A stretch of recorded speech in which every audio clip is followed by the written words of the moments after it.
अभी हम खड़े हुए हैं सीकर ज़िले के डाबला थाने में। और कल एक डूंगरवास डाबला थाना क्षेत्र के अंतर्गत डूंगरवास जो इधर नाथा के नांगल साइड पड़ता है, वहाँ एक दोपहर को करीब 2-2:30 बजे एक कोई किसानों के बीच मार पिटाई की घटना हुई। उसमें काफ़ी लोग गंभीर रूप से घायल भी हुए, मेडिकल वगैरह भी हुआ, सर में चोट वगैरह भी आई। और मामला कुछ इस तरह का है कि दो पक्षों को लेकर ज़मीन के बीच ये विवाद था और उस विवाद के चलते हुए ये कल जो झगड़ा हुआ उसका मुकदमा यहाँ डाबला थाने में दर्ज हुआ। लेकिन आज पुनः उसी घटना को लेकर एक घटना और सामने आई कि उसमें बताया गया है कि जिस ट्रैक्टर से उस ज़मीन पर काश्तकारी का काम किया जा रहा था, उस ट्रैक्टर को दूसरे पक्ष के द्वारा तेल डाल करके, पेट्रोल डाल करके उसको पहले तोड़फोड़ की गई और उसके बाद में उस ट्रैक्टर को जला दिया गया। इस तरह का मामला ये अभी लेकर के आए हैं डाबला थाने में, यहाँ बैठे हुए हैं जो कि मुकदमा दर्ज करवाने के लिए आए हैं। और कल जो एफआईआर हुई है वो मारपीट की घटना की एफआईआर हुई थी। उसमें एक पक्ष के कुछ लोगों का मेडिकल वगैरह भी जिलो सीएचसी से करवाया गया था। अभी उसमें कुछ लोग यहाँ बैठे हुए हैं, उनसे भी हम बात करेंगे कि एक्चुअली मामला क्या है और क्या नहीं है। जिस ज़मीन का विवाद चल रहा है या दो पक्षों में जो मारपीट की घटना कल 2-3-4 बजे हुई, तो उस एक पक्ष के यहाँ बैठे हैं। जी भैया, आपका नाम क्या है? बहादुर मल सैनी। बहादुर मल सैनी। आपके पिताजी का नाम? सोनाराम सैनी, डाणीनोल का गांव डाबला। अच्छा, तो ये कल क्या मामला हुआ, थोड़ा संक्षिप्त में बताइए। क्या कहानी है इसकी, पीछे की कहानी क्या है और कल क्या घटना हुई, आप बताइए ज़रा। पीछे नहीं, कल वहाँ पे हम ट्रैक्टर से वो बुआई कर रहे थे। बुआई करते वक्त क्या हो गया, हम हमारे आराम से बाहर रहे थे, कोई दिक्कत नहीं। अचानक से गाड़ी भर के और 15-20 लोग ये आए, हथियार कुहाड़ा बांकड़े सब कुछ लेके आते। हमारे चाचा जी थे आते और इनको सर में तेल की बोतलें ले 8-7 ट्रैक्टर पे फेंके, हमारे पे फेंकने लगे। ऐसे फिर हम दौड़ धूप करके भाग दौड़ के ट्रैक्टर को छोड़ के और फिर हम वहाँ से भाग निकले। इनको लगी ज़्यादा, इनको लेके आए हम कैसे भी पड़ लौट के कोई साधन के द्वारा पकड़ के, और हम थाना में पहुँचे। ये हुआ हमारे साथ में। और आज सुबह फिर इसकी सूचना हमारे पास फ़ोन आया 8 बजे। ट्रैक्टर यहाँ थाने में आए, पुलिस वालों को बताया ट्रैक्टर वहाँ खड़ा है। बोला कोई दिक्कत नहीं, खड़ा रहने दो, और बोलो जब पुलिस जाएगी ना तो ट्रैक्टर यहाँ ले आएगी। आज सुबह 8 बजे ट्रैक्टर को उन लोगों ने जाके, सभी लोगों ने जाकर उनको जला दिया ट्रैक्टर को। और जलते हुए जब जल रहा था उस टाइम हम भी गए थे, पुलिस भी यहाँ से गई थी मौके पे, और जलते हुए का फ़ोटो वीडियो भी लेके आए थे। मौका स्थिति देख के भी आई है पुलिस वहाँ पे। नहीं, तो ये बताइए कि ये सब इतना विवाद हुआ क्यों, इसके पीछे कारण क्या है? फिर कारण क्या है कि वो ज़मीन को क्या हड़पना चाहते हैं ज़बरदस्ती। ज़मीन हमारी है और हमारे नाना जी की ज़मीन है। आपके नाना की ज़मीन है? मतलब आपके नाना की ज़मीन है, इसके मतलब आपके मामा हैं या नहीं? मामा है नहीं, हमारे बस दो बहनें हैं, हमारी माता जी और मौसी। आपकी माता जी और मौसी केवल 2 बहनें हैं? बहनें, उसके अलावा उनके कोई वारिस नहीं है। अच्छा, तो वो फिर कब्जा कैसे जमाना चाहता है? कौन? वो उसने वो फर्जी वो कर लिया था ना, वही तो बात है ना। शुरू में कर लिया, वो अनपढ़ था नाना जी, अनपढ़ के मामले में वो उनसे वो करवा लिया था। एक मिनट, ये देखिए हमें, और बीच में हमें यह पुलिस के जो अधिकारी हैं ये हमें यहाँ बताने आए हैं रूल रेगुलेशन प्रोटोकॉल कि आप थाने के अंदर इस तरह से पीड़ित पक्ष को नहीं सुन सकते हैं, आप कृपया जाकर के बाहर रिपोर्टिंग करें। हम पूछना चाहेंगे कि कौन से कानून की किताब में लिखा हुआ है कि हम यूँ थाने में बैठ करके पीड़ित पक्ष से उसका बयान नहीं ले सकते या उससे मीडिया की खबरों को नहीं ले सकते हैं। ये पूछना चाहेंगे हम। राजस्थान पुलिस के डीजी और आईजी भी हमारे इस वीडियो को देख रहे होंगे, उनसे भी हम पूछना चाहेंगे कि ये किस तरह के रूल रेगुलेशन आप लोगों ने अभी निकाले हैं मीडिया के लिए कि थाना परिसर में आप पीड़ित पक्ष को ना ही सुन सकते हैं। वो बेचारे पीड़ित हैं, उनके सर में चोट लगी। बाबा दिखाइए आप अपनी चोट को। ये देखिए, मेरे साथी कैमरामैन दिखाएंगे, इनके सर में गंभीर चोटें लगी हुई हैं और इनको नहीं सुनेंगे तो किसको सुनेंगे, किसकी पीड़ा को दिखाया जाएगा। अभी आगे की बात करते हैं इसी पक्ष से हम। जी बताइए भैया, अब आगे क्या हुआ? आगे फिर वो ट्रैक्टर को आज जला दिया, और जलते हुए वो जल, जब पुलिस को हमने बताई, सुबह बता दिया था हमने फ़ोन करके पुलिस वालों को। नहीं, कल आपने जब बताया पुलिस को आकर के कि हमारा ट्रैक्टर वहाँ खेत में खड़ा है, उसके बाद पुलिस ने क्या किया? अब पुलिस ने वो ये बोला कि उसको खड़े रहने दो वहीं ट्रैक्टर को खेत में, और कोई वहाँ से हम लेके आएंगे यहाँ पे थाने में, और थाने के द्वारा फिर वो आएगा। नहीं तो फिर पुलिस तो गई नहीं है, वो ट्रैक्टर आप कह रहे हैं कि ट्रैक्टर को जला दिया। हाँ तो ट्रैक्टर वहीं खड़ा रहा है, इसलिए भाई हमने कह दिया तो ट्रैक्टर को हम वहीं छोड़ दिए, हम क्यों लेके आते थे। फिर आज सुबह उसको जला दिया। और ये अच्छा आपका कैसे दिहाड़ी पे चलाते हैं? ट्रैक्टर को किराए पे चलाता हूँ मैं। किराए पे चलाते हैं। आपका क्या नाम है? मेरा नाम ग्यारसी लाल सैनी है। तो आप इनकी ज़मीन को बांटने के लिए गए थे? हाँ, इनकी ज़मीन को बोने के लिए गया था। मैं कई बार बोता रहता हूँ, एक बार ही नहीं, हमेशा से बोता आ रहा हूँ। नहीं तो इनकी जो ज़मीन है उसको आप कितने सालों से बा रहे हैं ट्रैक्टर से? मैं 2012 में ट्रैक्टर लाया था, उसके बाद से मैं बराबर कंटिन्यू बोता आ रहा हूँ। अच्छा, तो जिस पक्ष ने इनके ऊपर हमला किया है, मारपीट की है, उन्होंने कभी उस ज़मीन को बाया है? नहीं, उन्होंने कभी नहीं बोया, आज तक नहीं। नहीं तो आपके ट्रैक्टर को उन्होंने क्यों जलाया? आप मेरे ट्रैक्टर को उन्होंने इसलिए जलाया कि वो उसके ऊपर कब्जा करना चाहते थे, और इस वजह से उन्होंने मेरे को ये कहा कि तू क्यों बोने आया है इसको। हाँ, नहीं आपको तो दिहाड़ी मिलती है, फिर क्या हो गया? जब मैंने कह दिया, उनको कहा वहाँ, भैया मैं तो मजदूर आदमी हूँ, मेरे को तो मजदूरी मिलेगी, मैं तो मजदूरी में बोता हूँ, कोई मेरे बाप की तो प्रॉपर्टी है नहीं है, हाँ, कि मैं इसके ऊपर मेरा अधिकार जमाना चाहता हूँ।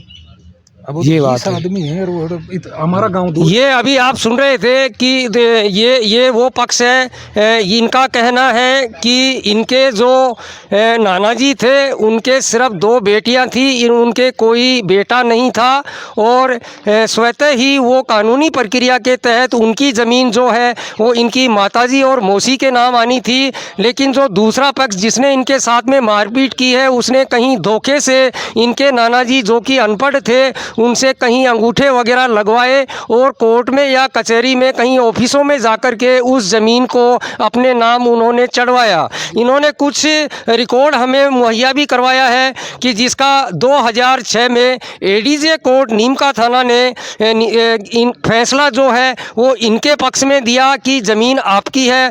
उसके बाद में अगली पार्टी फिर हाई कोर्ट चली गई, और हाई कोर्ट ने उस पे यथास्थिति के आदेश दिए, स्टे दिया कि यथास्थिति बरकरार रहे, और ये जो पार्टी है ये उस ज़मीन पे काश्तकारी करे।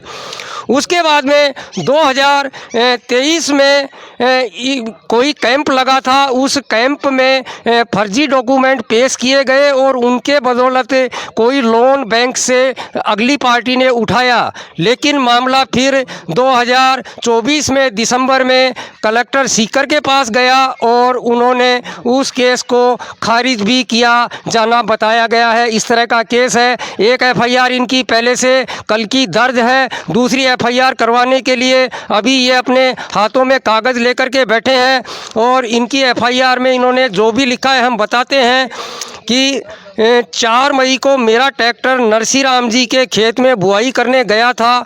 15 बीघा ज़मीन खेत में बुआई करने गया था। बाद में रामस्वरूप सनो बनवारी, कमला देवी वाइफ ऑफ रामस्वरूप, ताराचंद सनो बनवारी, पतासी वाइफ ऑफ ताराचंद, हंसराज सनो बनवारी, सुशीला वाइफ ऑफ हंसराज, गजानन सनो ताराचंद, सुमन वाइफ ऑफ गजानन, मनीष सनो Tarachand, Sushila wife of Manish, Bhanwarlal son of Ramswaroop, Dinesh son of Ramswaroop, Meena wife of Dinesh, Anita wife of Bhanwarlal, Kamalraj son of Hansraj, Priya daughter of Hansraj, निवासी बटाड़ा, तन माउंडा आरएस, हाथों में हथियार लेकर आए और ट्रैक्टर को जलाने की कोशिश की, एवं नरसी जी से के पीठ में कुल्हाड़ी से वार किया, और कुल मिलाकर के उस ट्रैक्टर को उन्होंने तेल और पेट्रोल डाल करके वहां खड़े ट्रैक्टर को आग लगा दी, जिसका वीडियो अभी आप वीडियो देखेंगे जी।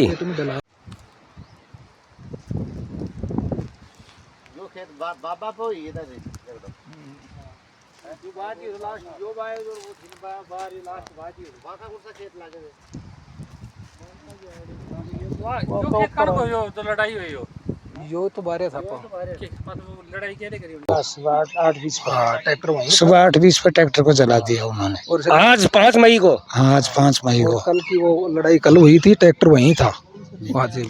और जो अगर इन्होंने कल अपनी एफआईआर जो मारपीट की करवाई थी, अगर डाबला थाना पुलिस अगर सिक्योरिटी देती तो शायद ट्रैक्टर नहीं जलता। लेकिन अब क्या कहें, पुलिस के द्वारा इस तरह की कोई व्यवस्था नहीं की गई और वहाँ खड़े ट्रैक्टर को दूसरी पार्टी ने खेत में ही जला दिया। आप देख रहे हैं चीफ एडिटर ईश्वर आसट को सीकर जिले के डाबला थाना कैंपस से।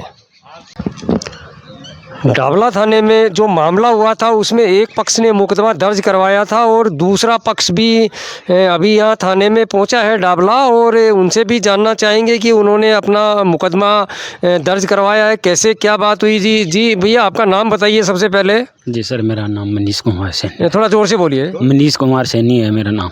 पिताजी का नाम? ताराचंद सैनी। कहाँ के रहने वाले? मैं माउंडा रूपावास का, माउंडा रस का। तो कल ये जो अभी डाबला थाने में एक मुकदमा दर्ज हुआ था, कल भी आज भी कोई ट्रैक्टर वगैरह जलना बताया था, उस पक्ष ने अपना मुकदमा दर्ज करवाया, आपने भी करवाया है, तो हकीकत में मामला क्या है वो बताइए थोड़ा संक्षिप्त में। हकीकत ये सब हमारे को कुछ पता नहीं था। इन नरसाराम जी ने एक बोलेरो, एक कैंपर और एक वैन गाड़ी लेके आके, हमारे को पता नहीं था, हमारे मकान के जस्ट सामने वो खेत है उसको तो बाके दे दिया। तो हमारे घर वाले ने बताया फ़ोन करके कि नरसाराम आया हुआ है। तो हमारे पिताजी, भाई और चाचा जी, चाची जी सब आए। तो हमारे पिताजी पहले चले गए थे तो उनका हाथ के हथेली पर चोट आ गई और सिर में आ गई। मौसी जी का लड़का था, उसके सिर में आने से आईसीयू में भर्ती है KR में। तो हमारे चाचा जी के कमर में लग गई और छोटा भाई था उसके लग गई हाथ के, और हमारे को बिना सूचना करके ही आए थे। नहीं, कितने लोग कितनी गाड़ियों में भर के आए थे अंदाजन? 3 गाड़ियों में आए थे, लगभग 25 आदमी के समथिंग थे। मतलब ये तो दूसरा पक्ष है, क्या उनका क्या नाम है, बनवारी लाल या नरसिंह? हाँ जी। तो आपके कितने लोगों की चोट लगी है और कौन लोग कहाँ भर्ती हैं? हमारे 3 लोगों की ज़्यादा चोट लगी है। एक तो पिताजी की लगी है जो KR में भर्ती है, जयपुर SM बराला के पास में है KR, उसमें भर्ती है।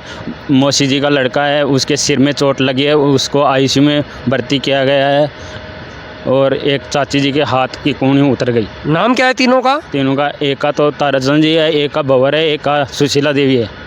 तो उस पहले वाले पक्ष का कहना है कि आप लोगों ने उनके साथ में मारपीट की है। आप कह रहे हैं कि वो लोग 3 गाड़ियों में भर के 15, 20, 25 जने आए थे और आप पे अचानक हमला किया है। तो क्या उन लोगों के पास कोई हथियार थे या क्या था? हाँ जी सर, कुहाड़े थे और हथियार, वो जिसमें केरी काटने वाले उसको क्या बोलते, तलवार उस टाइप के, अथवा और फावड़ी थी। उन्होंने हमारे पिताजी पे कुहाड़े के पर ऐसे चोट कर लिए तो उसने बचाने के लिए हाथ हथेली कट गई और भैया का सिर फट गया। और भैया को सिर फटने के बाद वो झाड़ियों के अंदर भगा गए ना, तो धीरे धीरे वो लोग सब खिसक गए। अभी वो दूसरा पक्ष है, वो भी डाबला थाने में ही है अंदर। उन्होंने बताया कि कल मारपीट की घटना हुई है और आज सुबह 8 बजे उनका ट्रैक्टर जला दिया। तो ट्रैक्टर किसने जलाया? ये ट्रैक्टर का सर हमारे को पता नहीं। मैं सुबह शाम को भैया और पिताजी को लेके बराला KR में चला गया था। मैं सुबह 10, साढ़े 10 बजे पहुंच के यहाँ मित्र पे मैंने वो FIR दर्ज लिखवा के अब यहाँ पे थाने में आके थानेदार जी को दिया था। और मैं अभी तक सर खाना भी नहीं खाया हूँ किसी। नहीं, आपने FIR दर्ज करा दी? हाँ सर, करवा दी है क्या कॉपी है उसकी? हाँ जी दिखाइए। अभी दूसरे पक्ष की तरफ से भी इन्होंने प्राथमिकी दर्ज कराई है डाबला थाने में, और इनके FIR के हिसाब से जो नरसाराम पुत्र भूजन राम, बहादुर पुत्र सुनाराम, सुंदरी पत्नी सुनाराम, बहादुर मल का लड़का, समस्त जाति माली, इस तरह से 15 लोगों के खिलाफ इन्होंने डाबला थाने में ये FIR दर्ज कराई है। और इनका कहना है कि ये 15 लोग थे और ये सब 2-3 गाड़ियों में भर के आए थे और इन्होंने आते ही इन लोगों के साथ में हथियारों के साथ में लाठी डंडों से मारपीट की और इनके 3 लोग जो हैं वो घायल रूप से गंभीर हुए हैं। ICU में तक भी भर्ती बता रहे हैं, 2 लोगों का इलाज चल रहा है। तो इस तरह से यहाँ डाबला थाने के अंदर डूंगरवास जो नाथा का नांगल मामला चल रहा है, ज़मीनी विवाद का और ट्रैक्टर को जलाने का, दोनों पक्षों की तरफ से यहाँ मुकदमे दर्ज हुए हैं। और अब मुकदमे दर्ज करने के बाद में हमने थाना थाना अधिकारी राजवीर सिंह जी से जानना चाहा कि इसके बारे में सर आप क्या कहना चाहेंगे, क्योंकि ट्रैक्टर वाला भी अलग से अपनी एफआईआर दर्ज करवाने आया था। तो डाबला थाना अधिकारी ने हमें बताया कि कल जो मारपीट की प्रथम पक्ष ने एफआईआर कराई थी, उसी एफआईआर में ट्रैक्टर जलाने की भी जो घटना है उसका विवरण दिया जाएगा, उसकी अलग से कोई एफआईआर दर्ज नहीं कराई जाएगी। और दूसरे पक्ष के जो मनीष हैं वो उन्होंने अभी आपको बताया जिस तरह से ये घटना हुई है। आप देख रहे हैं एसजी मीडिया के साथ में ईश्वर आशठ को। अभी क्या होता है आगे की प्रक्रिया वो उसका इंतज़ार कीजिए।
आता है कि बाकी भी खींच